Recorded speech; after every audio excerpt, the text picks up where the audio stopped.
Hi everybody, and let's get started with the pre-calc review for the quiz on activities 6 through 8.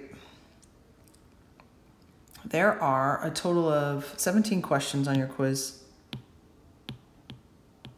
And of those 17, 2 of them are on the non-calculator part.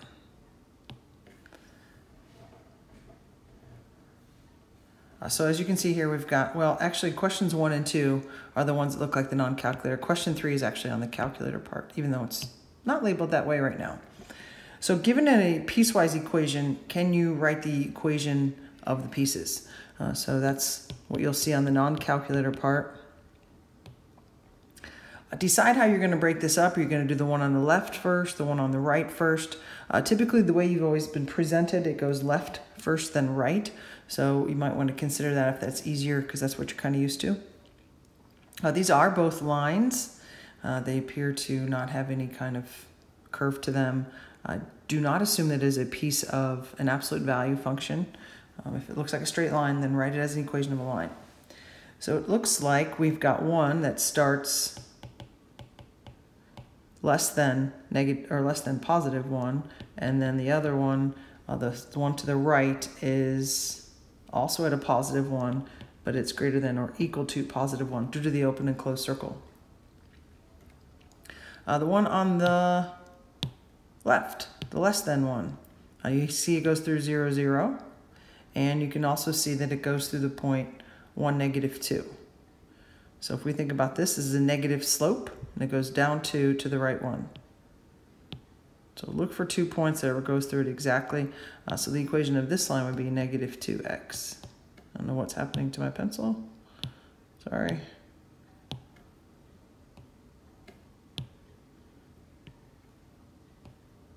Okay, well apparently it's going to be gray. Sorry. And then for the right-hand one, this one, and you can do it this way if you like to. You can kind of see that if we were to continue it, it would go right through negative 2. And this one has a slope of up 1 over 1. And so this is going to be the equation of the line. There we go. I think I fixed it. X minus 2. So your slope is 1, and it starts at y-intercept of negative 2. Now for number 2, you have to actually draw the graph. And the idea is that you can draw an exact graph based on the way it's described. Now this is not giving you any function, it's just calling it f of x, so you don't know the parent function. The 3 out in front is a vertical stretch of 3. And of course the 5 inside means moves to the right 5. For part B, if we go in the way order that's written, negative on the outside is a reflect over the x-axis. The 3 inside the parentheses, you got to think 1/3, so it's a horizontal shrink of 1/3, and then of course down 5. So when you're drawing the graph, you want to remember the order. The order goes x, which is to slide it left or right. Then you do any multiplying, so we have any kind of vertical or horizontal shrink or stretch.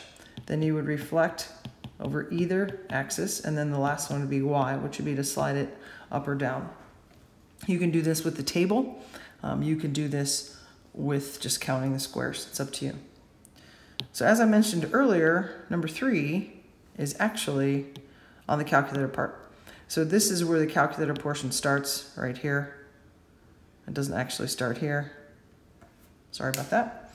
So for number 3, this is kind of nice to this one because you can actually check it on the calculator, which I would strongly suggest. So we're starting with the square root, and our new function, g of x, needs to reflect over the y-axis. So we're going to have a negative under the radical, compressed by a factor of 1/2. And so when we're writing it, we don't want to think 1/2. We want to think 2, and then shifted to the left. So all of this is under the radical. And so we have a 2. We're going to slide this thing to the left, so that's x plus 2. Use the parentheses, and then of course reflect. Now you could always, like I said, type that in and check it. Be careful. Remember we talked about how if it's horizontal and left and right, it's a little bit hard to sort of anticipate because now it looks like negative 2x minus 4. However, I would honestly, when you have those two, I would leave the parentheses in there and then take a look at the graph. Now for number 4, something a little bit different here. It says describe what would get this function to be even. If you would need to look at it on the calculator, great. If you can sort of picture it. The 5, we don't really care about the vertical stretch. We also really don't care that it's down 4 because we're concerned with the y-axis. So this graph is a parabola kind of over here, kind of narrow. But the problem is that it's not across the y-axis. So we have to move this thing to the right 3. And just to make the y-axis, split it right down through the vertex. For number 5, the idea is behind this that you understand the patterns. What would give a maximum of 0 would be a reflection over the x-axis, so that would leave you with this one or this one. You could, of course, graph them all and take a look at that. An odd function, as you know, goes like this, so it's not going to have a max. An even function, of course, is going to have a max, so it would be C. Now for number 5, I would take a look at the graph. I would also pay close attention to the numbers. It's essential. So this is to the right 3, because you need that, and it's also up 2. That's not as important as right 3 up 2. Of course it is reflected, so it's going to be pointing down. We don't really care about the width at all, so it's not a very accurate graph. But from this graph you can tell that it increases here. This is your increasing section, and so it increases for where x is less than 3, and then it decreases over here. So it decreases for where x is greater than 3. Of course, at 3, it's a turning point, and you don't mention that. For number 7, again, if you can tell the domain and range from the equation, fantastic, because you know it's reflected, so you know that's going to affect the greater than or less than, and then we also have to the left 5 and down 1, so we're looking at negative 5 and negative 1. So our domain would be x is greater than or equal to negative 5, or if you'd rather do it this way, negative 5 to infinity. And then the range, of course, is going to deal with that negative 1, and it is pointing down, or it does go down, I guess I should say. So we are dealing with a situation like that. But you can look at the calculator. This is going to be y is less than or equal to negative 1, or negative infinity to negative 1. And remember that endpoint on your square root function is included. So the x value and the y value are both included in the domain and range.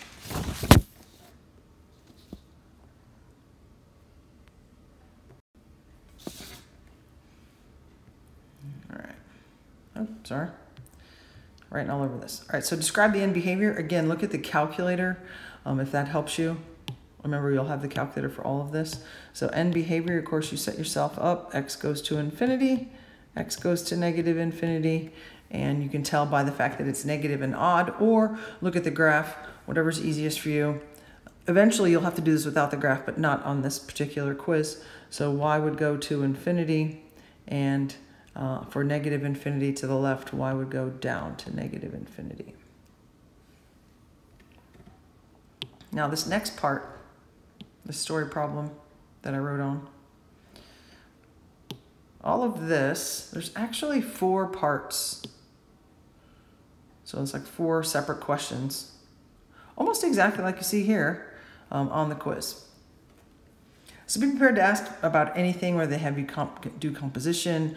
That probably feels like how we did this in class with the notes with the hiker. So we have a pool, which is a prism. So 3-dimensional, obviously, 18 feet wide and 9 feet deep. The problem is we don't know the depth because we're filling the pool, and the depth is changing at a rate of 1/2 a foot per hour. We are going to work with feet and hours, so you don't have to worry about that, converting that 1/2 to 6 inches. So the depth, in terms of the time, is just going to be rate times time. So rate 1/2 a foot per time, which is measured in hours. So it's feet per hour. Now for the volume, we are missing a piece of the volume. So for the volume with respect to the depth, because that's our variable, it's all three parts multiplied together. So 18 times 9 times d. Of course, please simplify that. So this is 162d.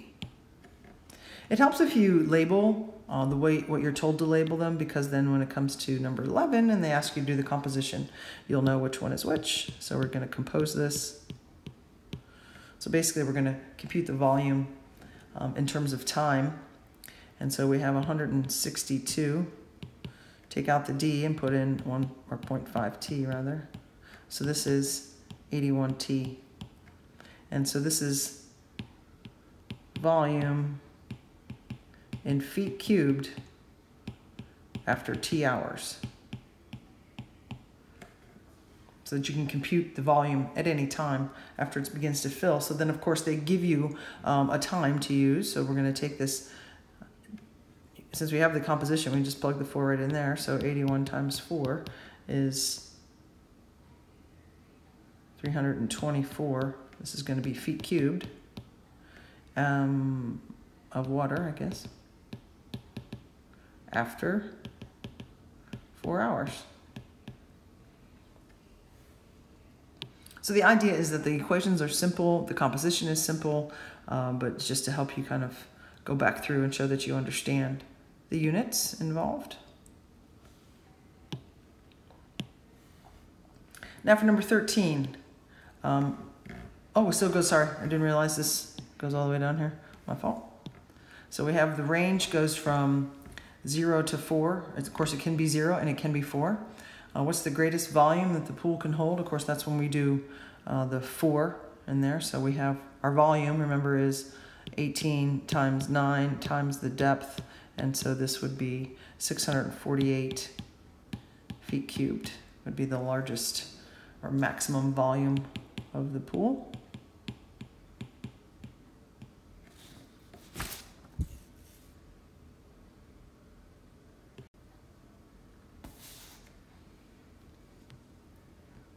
All right, now we're going to get into some more functions here with the graphs. So you're asked to graph this.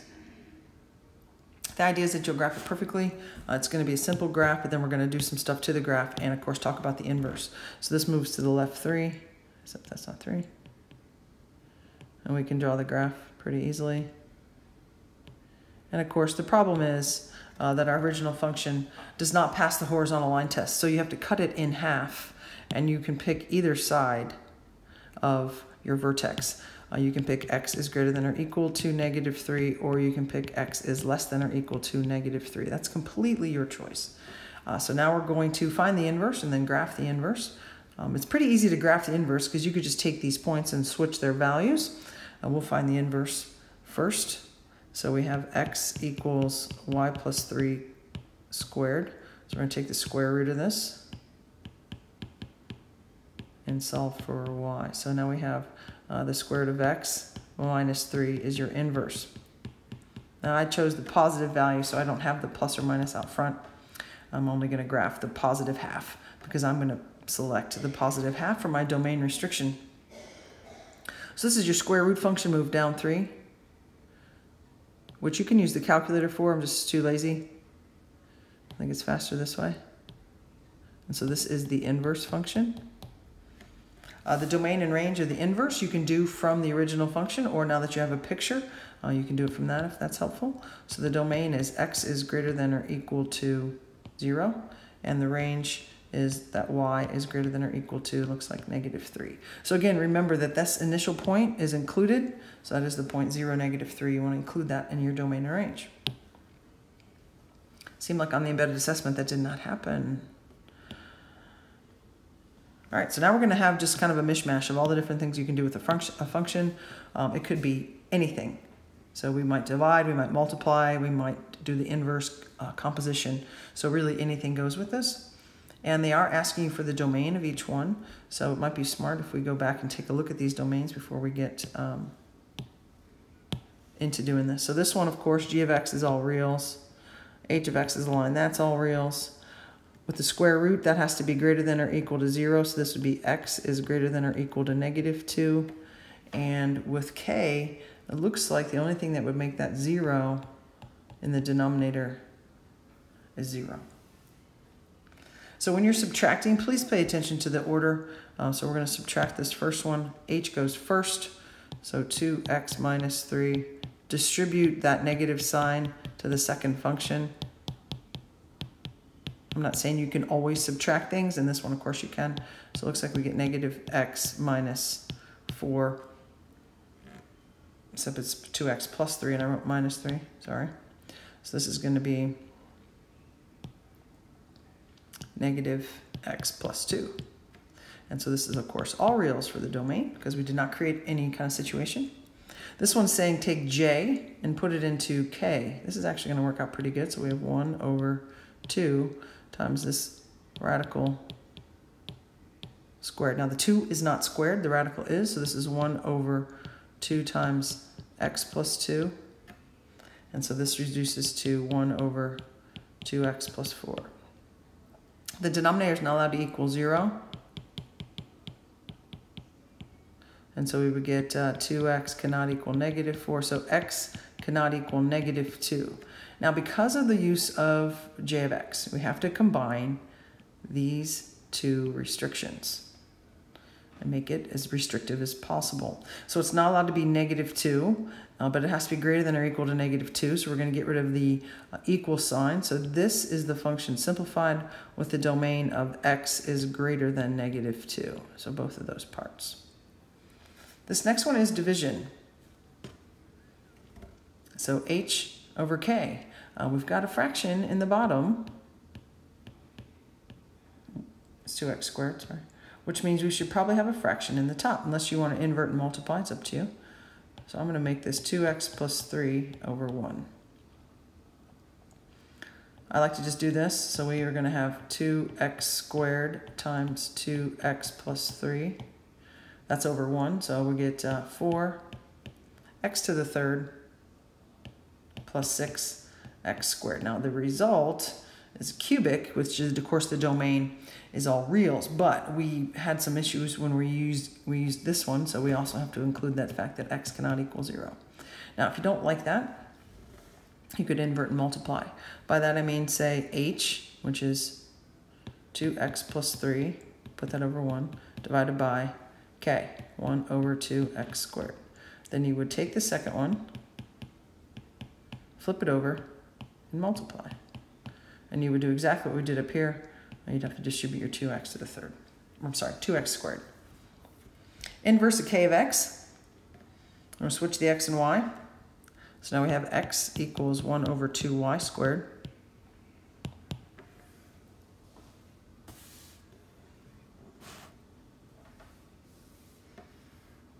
So if you cross multiply, we'll get something awful. 1 equals 2xy squared. So divide by 2x. 1 over 2x is equal to y squared, square root. Can't have a radical in the bottom, so we have to rationalize that. So we get the square root of 2x over a plane 2x. So our original denominator was that x cannot equal 0, restriction I should say.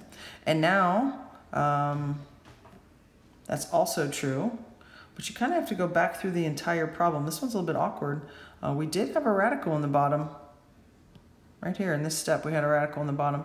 So the square root of 2x, oh sorry, just plain 2x, has to also be greater than or equal to 0. So we get x is greater than or equal to 0. But it's not allowed to be equal to 0, so when we combine these two, the domain restriction, here is your inverse, and then the domain restriction would be x is greater than 0. I got a lot of writing here, sorry.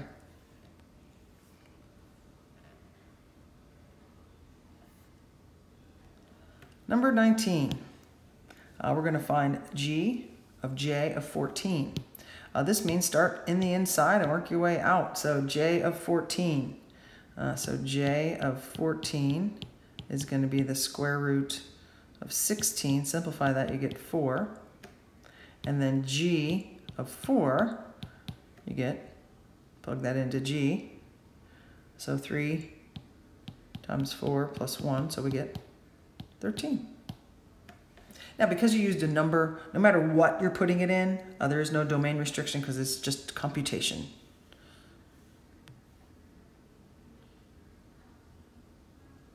right, so for number 20, we're going to go backwards. They're asking you to write the two functions of the composition results in the answer they gave you. So if you remember, this is the outermost one, which is f of x, is just kind of the general idea. And the g of x would be the details, what's being squared, what's under the square root, what's happening. So this tells you this is something squared minus 3. And then that specific thing that's being squared is x plus 2. You don't need it in parentheses. I'm not sure why I put it in parentheses. Just happened. Oh, and that's it. I'm trying to go to the next page, but there isn't one. So if you need further help, I can give you help during E&I. I can help you after school on Thursday. You can just stop by anytime and let me know.